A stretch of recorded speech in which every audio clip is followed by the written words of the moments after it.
Abra sua Bíblia, por favor, em Josué. O famoso capítulo de Josué, capítulo 1.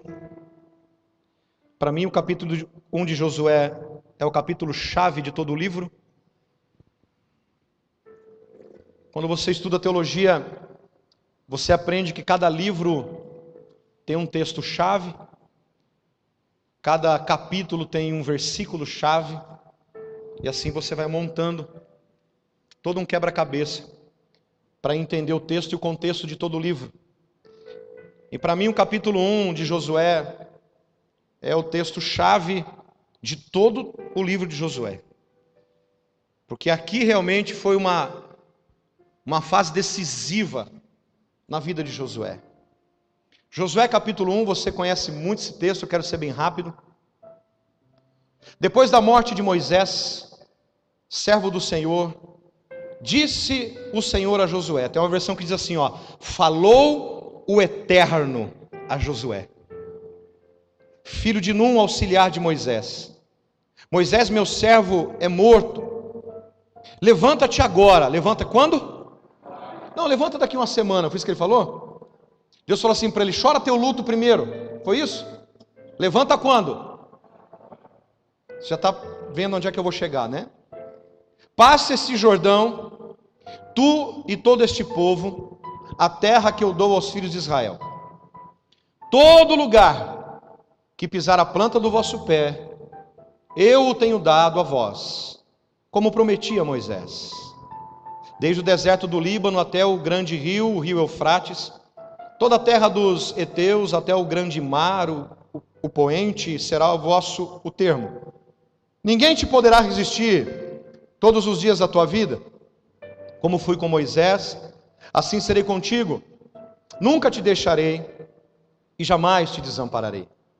Esforça-te e tem bom ânimo, porque tu farás a este povo herdar a terra. Me perdi aqui, Jesus. Onde é que eu estou? Esforça-te e tem bom ânimo, porque tu farás este povo herdar a terra que jurei a seus pais que lhe daria.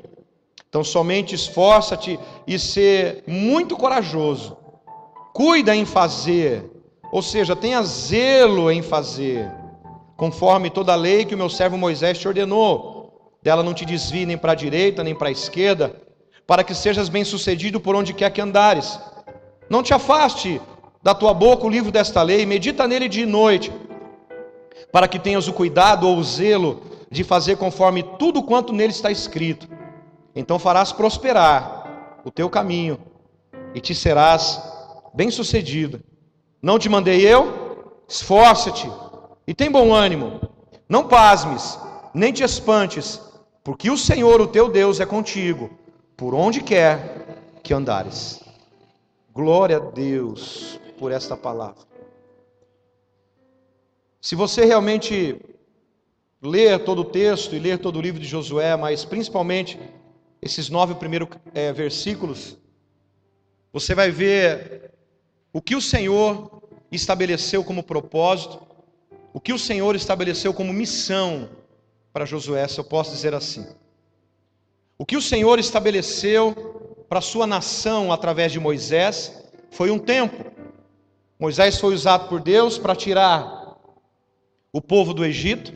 Foi falado aqui em Hebreus capítulo 11, versículo 24 em diante, que pela fé Moisés rejeitou em ser o filho da filha de Faraó, em ser o príncipe do Egito, em ser o filho do dono do mundo, para passar e viver os sofrimentos, para que um dia ele pudesse viver a eternidade no propósito do reino na vida dele. Moisés foi usado por Deus em um período, sim ou não? Só que chegou um tempo que esse período acabou. O Senhor o recolhe, porque, amados, quando o período de uma pessoa chega na terra, não há outra situação, o Senhor leva embora. Amém ou não? É assim a morte. A morte para nós ela espanta, a morte para nós ela assusta. Mas a Bíblia diz em Apocalipse que o Senhor fica feliz quando um justo morre. Já leu esse texto lá? Feliz é a morte dos justos perante o Senhor. porque Ele enxugará dos teus olhos toda lágrima. Então nós temos que entender que há períodos estabelecidos pelo Senhor. Acabou-se um período na nação de Israel, por causa da desobediência e obstinação do povo. Eles andaram vagando pelo deserto durante 40 anos, uma viagem curta levou 40 anos, e cessa. Moisés cumpriu o propósito, o Senhor o recolhe, e aqui começa um outro período, aqui começa uma outra estação, aqui começa um outro momento. O problema da igreja é que nós ficamos muito presos às coisas passadas, nós ficamos muito presos às coisas antigas. Sabe qual é o problema da igreja hoje em dia? Ela é muito saudosista. Ah, mas naquela época que eu me converti, nossa, era tão bom. Deus falava comigo através das flores, Deus falava comigo através dos pássaros, Deus falava comigo através da natureza, mas Ele fala ainda.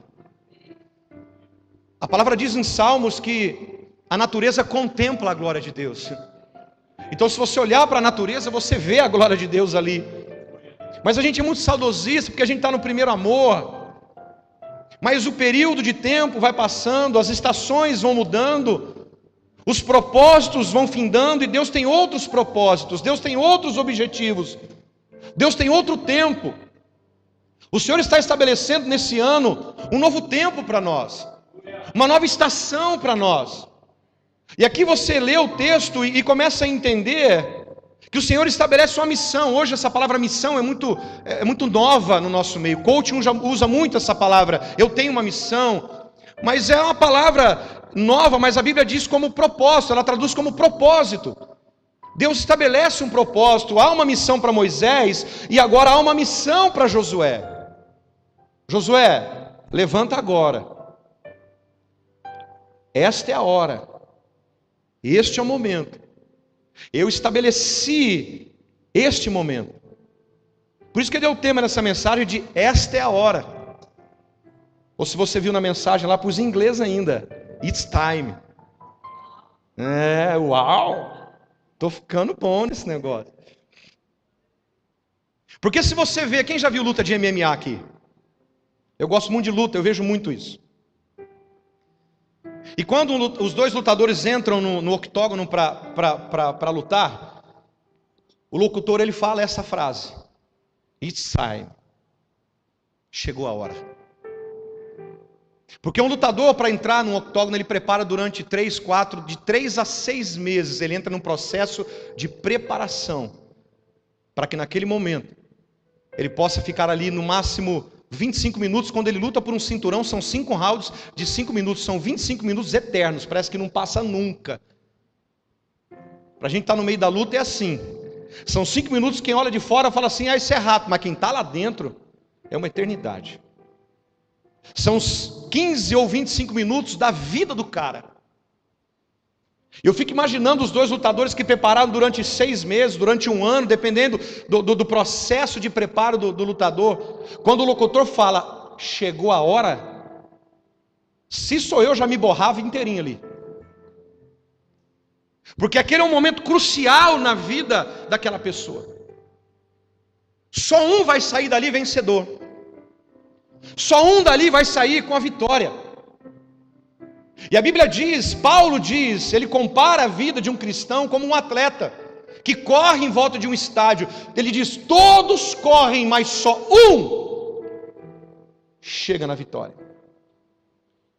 Então é um processo de preparação. Deus aqui está dizendo para Josué, acabou-se uma estação, eu vou começar uma outra estação na vida do povo.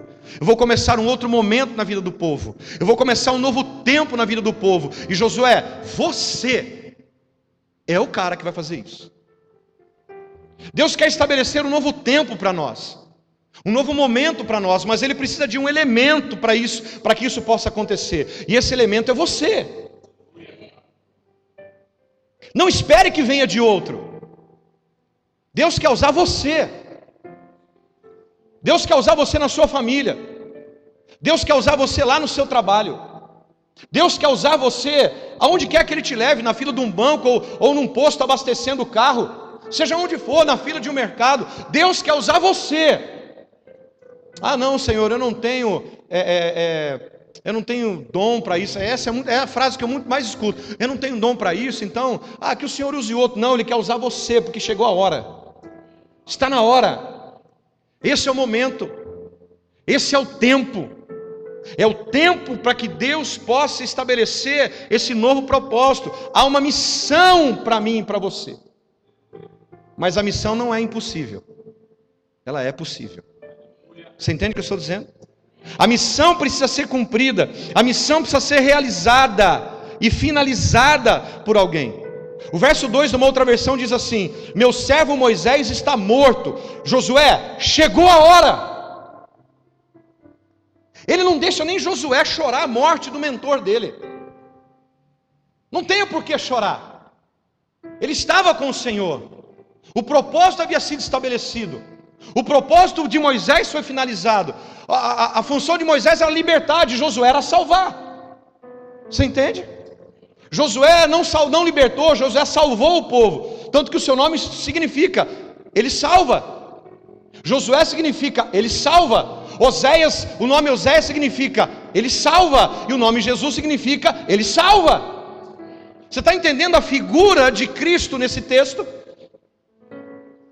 Josué representa essa tipologia de Jesus, que o nome dele nem Josué era, o nome dele era Oséias, porque Oséias não significa corretamente ele salva, significa aquele que veio para salvar. Quando Moisés muda o nome dele, por que se muda nome na Bíblia? Você já parou para perguntar? Por que se muda nome? Deus vai lá e muda o nome. Aí tem pessoa que tem um nome meio assim diferente e fala assim: eu queria mudar meu nome também. Jesus muda meu nome. Às vezes tem pessoa que não gosta do nome, né? Tem gente aqui que não gosta do nome? Hã? É o nome que Deus te deu. E vou dizer uma coisa para você, fofura. É esse nome que Ele vai te chamar. Mas por que Deus muda nome na Bíblia? Tem gente agora chorando por dentro. Por que Deus muda nome na Bíblia? Ele não muda o nome, Ele muda a identidade. Abrão não é mais Abrão, é Abraão. Jacó não é mais Jacó, é Isaac. É Israel. Isaac não foi mudado o nome. Por quê? Porque quem já nasce com identidade definida não precisa de um nome mudado. Isaac nasceu com uma identidade definida, então não precisou mudar o nome dele. Mas Oséias precisou. Oséias é esse moço aqui chamado Josué. Moisés fala assim: não chamarás mais Oséias, chamará Josué. Aquele que veio para salvar, agora ele salva. Entendeu? Ele salva. E Deus estabeleceu esse propósito e diz assim: Josué, chegou a hora. Agora é a hora. Esse é o momento. Você foi preparado durante anos por Moisés. Agora chegou a hora de você entrar no octógono e levar essa vitória para a nação de Israel. Agora chegou a hora de você que está aqui me assistindo, ou você que está me vendo pelo vídeo. Chegou a hora de você se levantar. Quando? Agora. Hoje. Para de ficar esperando pelos outros. É você. É você que Deus quer. A missão tem que ser cumprida, querido. E para que essa missão ela tenha sucesso, é necessário alguém com a mesma visão de Deus para levá-la adiante. O Josué passou muitos anos sendo treinado e sendo doutrinado por Moisés. Moisés, ele foi um exemplo para toda a vida de Josué. E por isso que Deus destaca para Josué que Moisés estava morto. Fala assim: ó, Josué, Moisés está... Ou seja, ele está dizendo assim, ó, a visão e a missão que foi dada a Moisés está passando para você agora. Ele cumpriu o propósito. Agora é você. Eu estou transferindo para você, porque antes de Moisés morrer lá no monte, Deus fala assim: chama Josué, dá para ele o cajado, dá para ele a capa e transfere tua unção para ele. Lembra disso ou não? É isso que Deus faz. Então ele está dizendo, ó, Moisés morreu, agora a visão que ele tinha, a missão que ele tinha, agora passa para você, porque ele sempre andou nos mesmos princípios que Moisés. Josué sempre andou nos mesmos princípios que Moisés. Quando Moisés subia para receber do Senhor, ficava lá 40 dias, 40 noites, sem comer, sem beber, só se alimentando da graça e da glória de Deus. Josué ficava lá no monte, lá embaixo, esperando Moisés voltar. Você acha que ele não ouvia as coisas acontecerem lá em cima? Você acha que ele não via? Ele podia não ouvir Deus falar, mas ele via o mover da glória. Ele era envolvido pela glória do Senhor. Então ele recebeu a mesma visão, ele recebeu a mesma direção, ele recebeu o mesmo treinamento. E quando há uma visão, é necessário que exista uma paixão por aquilo que Deus estabeleceu. E Josué era apaixonado por isso. Josué era apaixonado pela missão de Deus. Deixa eu fazer uma pergunta para você. Quanto de paixão e de amor você tem pela casa de Deus, pela obra de Deus, pelas pessoas? Se você viu essa chacina que aconteceu agora pela manhã, de 8 pessoas morrendo assassinadas em Suzano, se você não chorou por isso, irmão, alguma coisa está errada com você. Foram 8 mortos ali, a tiros, a machadadas, a flechadas. Uma escola em Suzano, o cara entrou e saiu matando todo mundo, 2 meninos. Eu tenho vídeo das pessoas mortas. Eu nem vou passar para frente, porque isso é ridículo ficar passando para frente. Mas se você não lamenta e não chora por isso, você não tem paixão por vidas. Você não tem paixão pela obra, você não tem paixão pela casa, você não tem paixão pela palavra. Josué era um cara que queria cumprir a missão, e para você cumprir a missão de Deus aqui na terra, você tem que se apaixonar pelo dono da missão. Para isso é necessário você se levantar. Quando? Quando?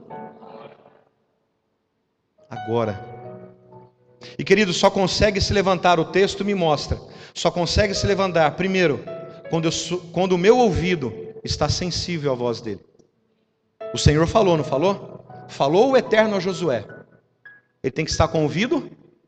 Ele deixou as emoções dele de lado, ele deixou o luto dele de lado, ele renunciou à vontade dele, porque ele não queria, ele renunciou ao desejo dele, e esteve com os ouvidos sensíveis para ouvir a voz do Eterno. Para você se levantar em uma situação que você está vivendo, você tem que estar sensível à voz de Deus, não a voz de profeta. Para com isso. Começa a tentar e a buscar ouvir a voz de Deus para a tua vida. Porque o homem que do homem erra, mas a palavra não. A palavra ela é viva, a palavra é verdadeira, a palavra é a palavra. Não tem como isso. Sabe, mas pastor, como que eu faço isso? Põe a sua carinha bonita, maquiada no pó. Joga ela no chão ali e fala assim: Senhor, eu não saio daqui até o Senhor falar comigo. Posso dizer uma coisa para você? Ele vai falar. Qual pai não fala com o filho? Você está entendendo? O segundo ponto que eu vejo, para você se levantar, você tem que ter disposição imediata. Levanta agora. Como Abraão. Depois desses dias, capítulo 22. Deus vem a Abraão e diz assim: pega teu filho, teu único filho Isaque, a quem tu amas, e leva para o monte sacrificar. E a Bíblia diz o que? No versículo seguinte: e Abraão foi. Foi. Disposição. Disponibilidade. Se Deus pedir algo para você agora, você tem disposição para isso.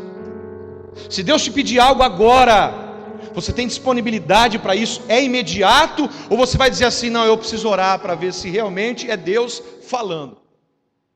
Porque se você tem um ouvido sensível para ouvir a voz de Deus, a sua disposição sempre está pronto e preparado para quando Deus chamar, você está disposto. É assim um soldado. Um soldado, quando ele está alistado no exército, ele está a serviço do governo. É assim ou não é? Os militares aqui. Ele está a serviço do governo. Falou. Ele fala assim: não, peraí, eu preciso lá despedir da minha família. Não tem conversa, irmão. ele vai. E Paulo diz também que um servo do Senhor é como um soldado, que tem como somente agradar aquele que o arregimentou. O soldado tem que agradar aquele que o alistou. Esse é o problema da igreja hoje em dia. Ela não tem disposição imediata para fazer. Ela não tem disposição imediata para ajudar. Ela não tem disposição imediata para cumprir o propósito que Deus estabeleceu na vida dela. Ela sempre tem uma desculpa. Ela sempre encontra um empecilho. Ela sempre encontra uma dificuldade. Ela sempre acha um porém, mas não tem mais. Se você está com o seu ouvido sensível para ouvir a voz de Deus, a sua disposição tem que ser agora, nesse momento. Se Deus falar para nós aqui agora, ó, vocês vão orar a noite inteira, até às 6 da manhã, quem estaria e ficaria aqui comigo? Ah, pastor, amanhã eu tenho que trabalhar. É assim. É assim. Eu estava ouvindo algumas coisas e lendo algumas coisas sobre a igreja da Coreia do Sul. E a Coreia do Sul tem uma igreja com mais de 6 milhões de pessoas, a maior igreja do mundo está ali na Coreia do Sul, do pastor Paul Yong-Cho. Aquela igreja tem cultos de hora em hora, é uma igreja 24 horas de oração. De oração. E as pessoas levantam todas as manhãs de madrugada para buscar a presença de Deus. A igreja lota às 4, 5 horas da manhã, 3 horas da manhã, a igreja lota, não tem lugar. O povo espera lá fora, esperando o próximo culto. E aí um pastor brasileiro foi perguntar para um dos pastores coreanos assim: é fácil para vocês, porque os orientais eles gostam de levantar de madrugada para fazer as coisas. Então para orar de madrugada é fácil. Ele falou assim: não. Não é fácil. Você não levanta de madrugada para trabalhar? Sim ou não? Ele falou assim: nós levantamos de madrugada para buscar a Deus, porque Deus para nós é prioridade. O trabalho não é prioridade. Ele disse assim para esse pastor: se um obreiro nosso, obreiros são os pastores da igreja, se um obreiro nosso, ele falta na reunião de oração 2 vezes no ano, ele não serve para ser pastor.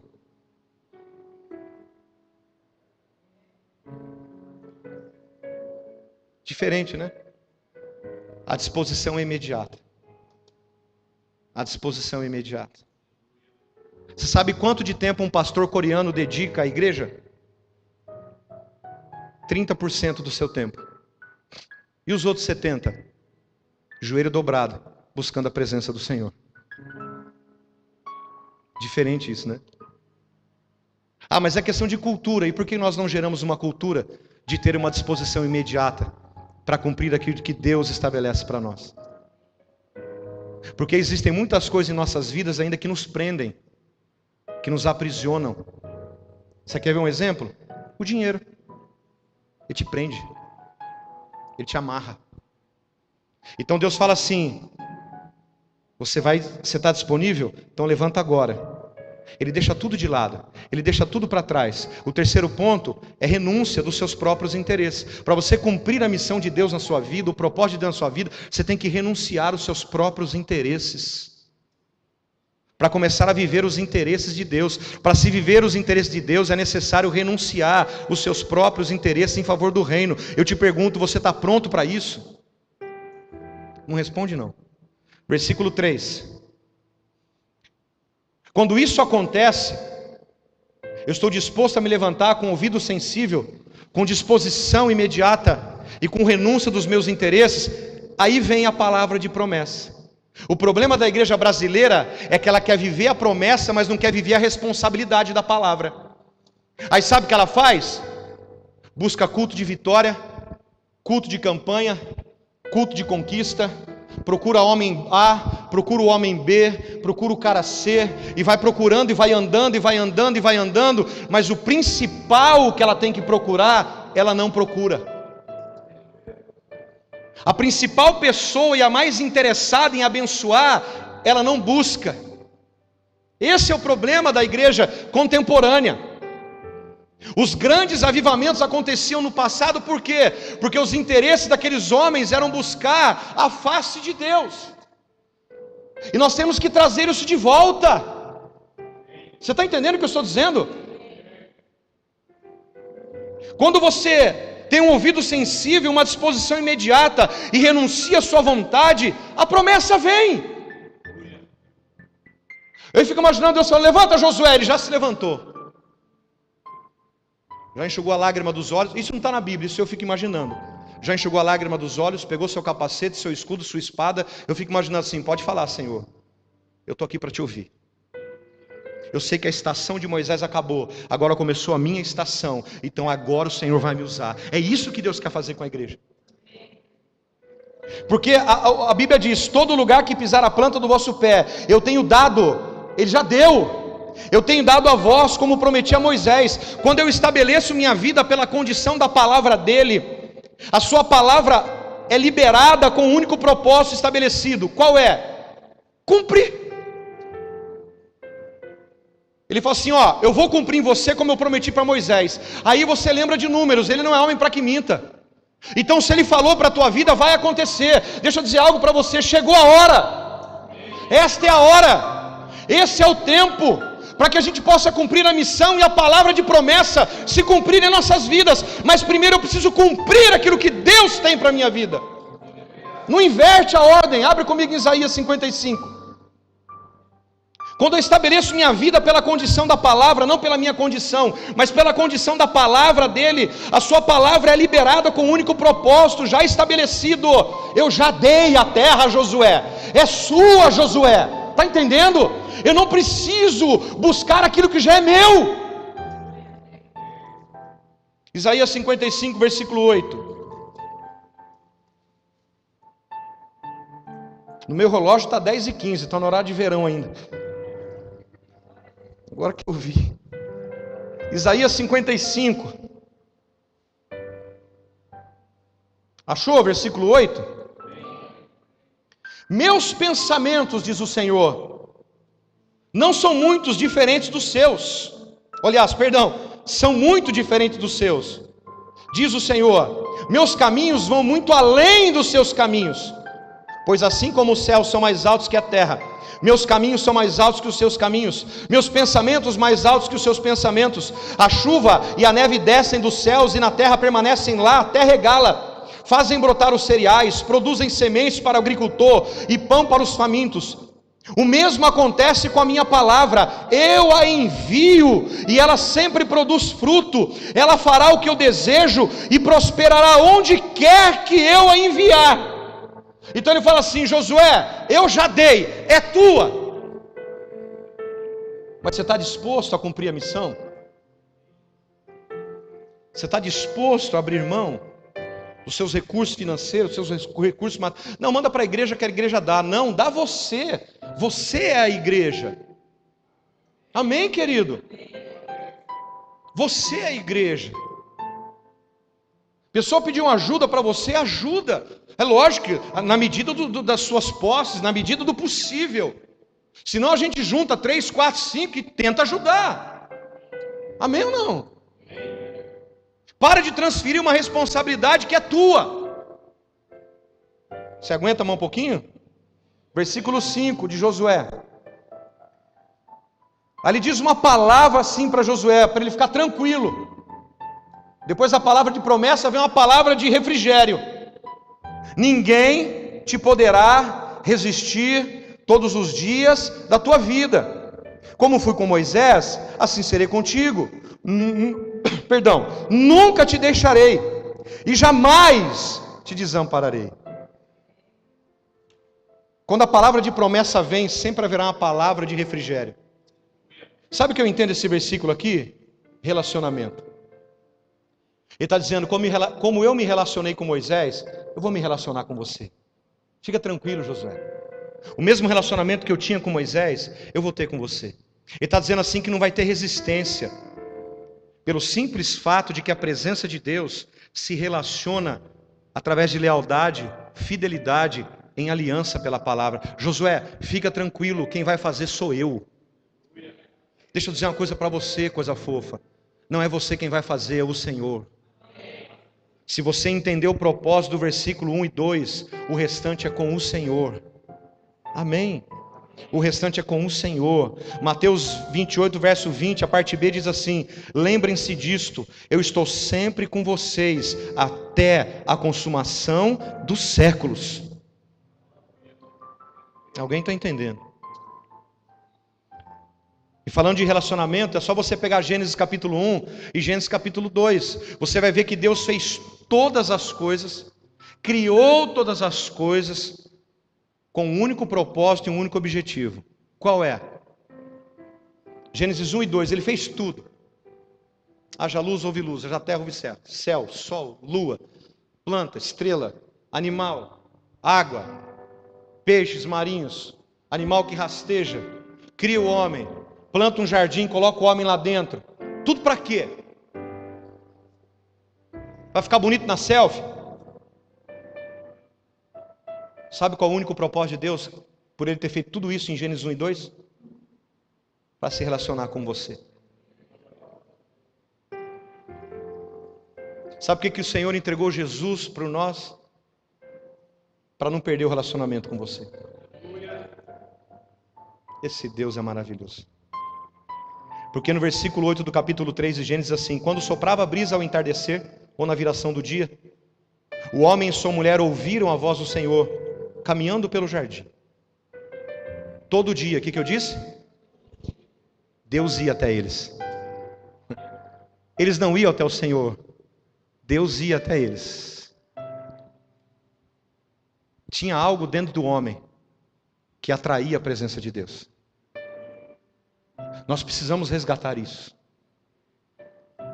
Resgatar algo dentro de nós que atrai a presença de Deus.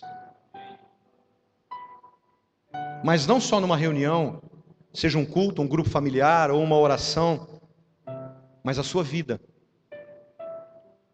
É doido quando você lê um negócio desse. A Bíblia diz que todo dia Deus ia no jardim para fiscalizar Adão. Não. Tanto é que quando Adão errou, pecou, Deus não foi lá fiscalizar. Deus estava esperando o arrependimento dele. Será que ele vai? Não, mas não foi.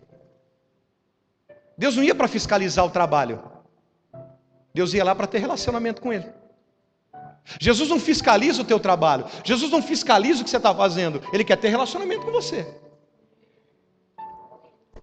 O prazer de Deus era se encontrar com o homem todos os dias. O prazer de Deus é se encontrar conosco todos os dias. E a gente fica se apegando a coisinhas pequenas. Porque não tem isso, porque não tem aquilo, porque não fez isso, porque não fez aquilo, porque choveu, porque saiu o sol. Tudo é uma desculpa. E Deus só quer o quê? Se relacionar. Ele não quer mais nada. Ele não quer teu carro, ele não quer teu dinheiro, ele não quer teu emprego, ele não quer nada, ele só quer se relacionar com você. Agora eu tenho que estar disposto a abrir mão das minhas coisas para me relacionar com ele. Dá para continuar mais um pouquinho? Queridos, em toda a história, dentro da Bíblia Sagrada, o seu único propósito era viver um relacionamento profundo e íntimo com o homem. E isso não mudou, viu? Isso não mudou. Não mudou. Se você observar o capítulo 1 e 2 de Gênesis, você vai ver ali alguns detalhes para se viver uma vida de intimidade. A palavra diz que ele criou todas as coisas em 6 dias. O número 6 é algo incompleto, é o número do homem, é algo imperfeito, é algo que falta ainda alguma coisa. E no 6º dia, ele criou todas as coisas no 6º dia. E no 7º ele fez o quê? Ele descansou. Por que ele descansou? Porque ele estava cansado? Ah, Deus trabalhou demais. Ele descansou porque estava cansado, já era um velhinho, né, cajado na mão, assim, andando, criando todas as coisas. Você tem essa visão de Deus ainda? Você tem essa visão de Deus que Deus é um velho corcunda, caquético, com Alzheimer, com Parkinson tremendo? Você tem essa visão de Deus ainda? A Bíblia diz que ele cria as coisas em 6 dias, há um propósito. No 7º ele descansa, porque o 7 é perfeição, o 7 é plenitude. Ele descansa para que o homem também pudesse desfrutar o descanso de Deus na vida dele. Deus descansa dizendo assim: vem descansar comigo. Tem uma religião que guarda o 7º dia. Não, nós não temos que guardar dia nenhum. A gente tem que guardar a nossa vida para Ele, porque o nosso descanso é Ele. Não é um dia que é o nosso descanso é uma pessoa, chamada Jesus Cristo, o Filho de Deus. Então Ele cria nos 6 dias, criou todas as coisas, o homem vai desfrutar de tudo, mas Deus fala assim: não, você tem que desfrutar de mim também. Deus criou tudo isso aqui para nós, querido, para a gente desfrutar de tudo que está por aí, mas Ele quer que você desfrute dele também, porque se você não desfruta dele, você não tem prazer de desfrutar de tudo aquilo que Ele criou. Está pegando aí? Então Ele descansa, não porque Ele estava cansado, Ele descansa para que o homem pudesse desfrutar na sua plenitude e no descanso de Deus. Deus sentado ali fala assim: filho, vem aqui e descansa comigo, entra no meu descanso, entra no meu regozijo, entra na minha alegria, entra no meu prazer, porque é isso que o relacionamento traz. E o homem fica buscando relacionamentos fora da presença de Deus, fica buscando ter prazer em comprando coisas. Você compra hoje algo, amanhã você quer outra coisa, cara. Não é assim. Você compra um carro com liga hoje, amanhã você quer um carro com a roda 18, com a roda 22. Amanhã você compra um carro com direção hidráulica, agora já é elétrica, daqui a pouco nem direção tem mais. O carro anda sozinho. E o ser humano não vai ficar satisfeito ainda, porque é assim o ser humano. Não pode comprar e compra, tem aquele prazer temporário, sendo que o prazer de Deus é eterno. Ele fala assim: Josué, vai, cara, porque já é tudo teu. O que eu quero é me relacionar com você. Está entendendo ou não? O relacionamento de Deus para conosco não é por causa de nós, mas é por causa dele. Deus ele não faz, Deus ele não abençoa nós porque a gente merece, porque você não merece. Eu não mereço. Ele nos abençoa porque Ele é bênção. Ele nos abençoa por Ele. Para Ele são todas as coisas. E eu fico buscando bênção, eu fico buscando coisas, eu fico tentando achar artifícios, argumentos na Bíblia para eu isolar um texto e falar assim: não, eu vou pegar esse texto como regra da minha vida, isso aqui, não. Para de procurar na Bíblia o que não tem. Para de procurar na Bíblia o que não tem. Porque aquilo que a Bíblia não explica, uma das leis da hermenêutica, da ciência da interpretação da Bíblia, é a Bíblia explica a própria Bíblia. Ela se explica. E quando a Bíblia não explica a própria Bíblia? E aí? Tem resposta? Ela também tem resposta para isso. Onde está, pastor? Vai lá comigo. Deuteronômio capítulo 29. Volta um pouquinho aí. A Bíblia, ela explica pela própria. E quando ela não explica? Deuteronômio 29, achou? Falei o versículo? 29. Achou? As coisas encobertas pertencem a quem? O nosso. Mas as reveladas pertencem a nós e aos nossos filhos para que cumpramos todas as palavras desta. Quando a Bíblia não explica pela própria Bíblia, o que pertence a Ele é dele. Então não fica assim querendo descobrir algo que Ele não vai te revelar. Doideira, né? Eu vou não sei aonde, eu vou não sei aonde. Não, é aqui que você tem que ir. Amém ou não?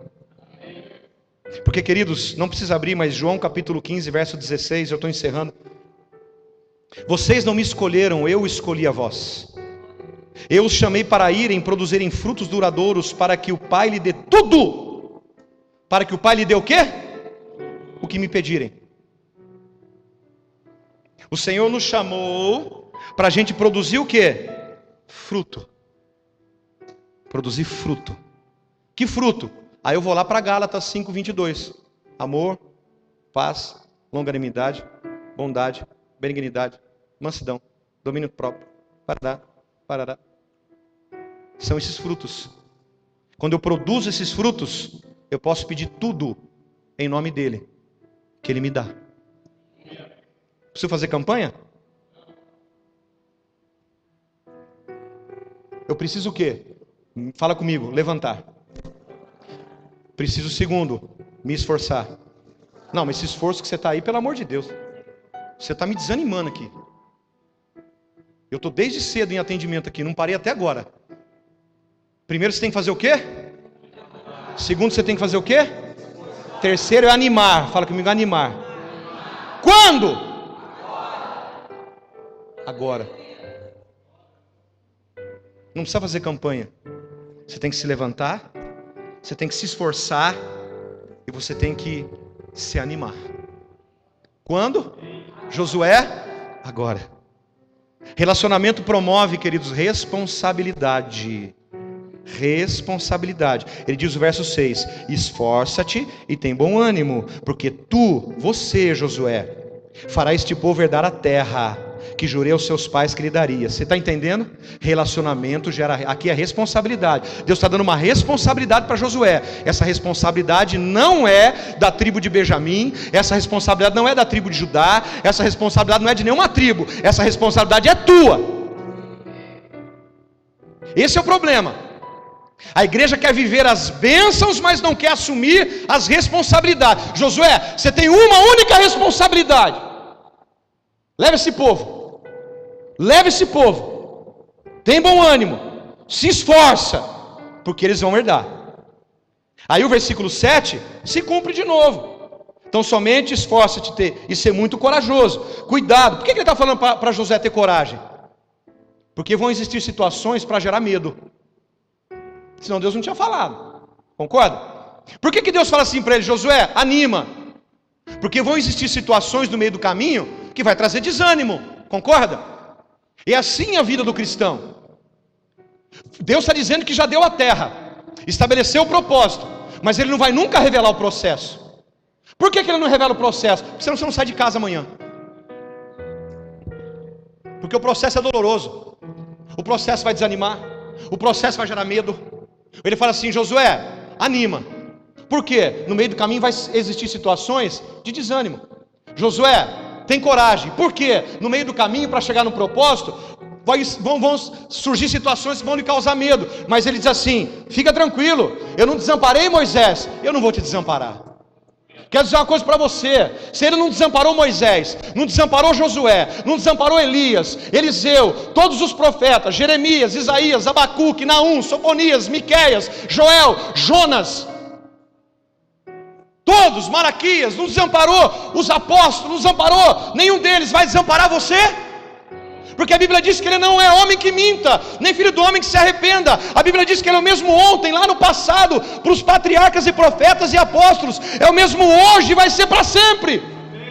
Ele não vai desamparar você, não vai desamparar seus filhos, não vai desamparar seus netos e nem teus bisnetos. Ele é Deus. Mas para que a missão seja bem sucedida, no versículo 7, eu vejo aqui, quando se envolve com a sua missão, ele está dizendo para Josué: não há tempo de distrações. Ele fala assim: não te desvie, nem para a direita nem para a esquerda. Quando você está envolvido com o reino de Deus, você está envolvido com a palavra de Deus, você não pode ter tempo para distrações. O que é que está te distraindo nesses dias? O que é que está distraindo? O que é que está tirando teu foco? O que é que está tirando tua direção? Ele está dizendo: você não pode se distrair, pois essas coisas você perde a direção e o foco. Josué, não desvia nem para a direita nem para a esquerda. Josué, vão acontecer coisas que vai tentar tirar tua atenção. Não se distraia, permaneça na minha palavra. Deixa eu dizer uma coisa para você: as situações que vão acontecer ou já estão acontecendo na tua vida, que está tentando te distrair, mas deixa eu dizer, olha para a palavra. Olha para o Senhor, porque há uma promessa, e essa promessa é te levar para o outro lado, essa promessa é para te levar para Canaã, essa promessa é para que a palavra se cumpra. Tudo vai querer tirar você e distrair. Segundo, versículo 8: não se afaste da tua boca o livro desta lei, medita nela dia e noite, para que tenhas cuidado de fazer conforme tudo que está aqui dentro você tem que fazer. Está entendendo? Segundo ponto, para que uma missão seja bem sucedida, eu tenho que manter a sua palavra perto da minha boca.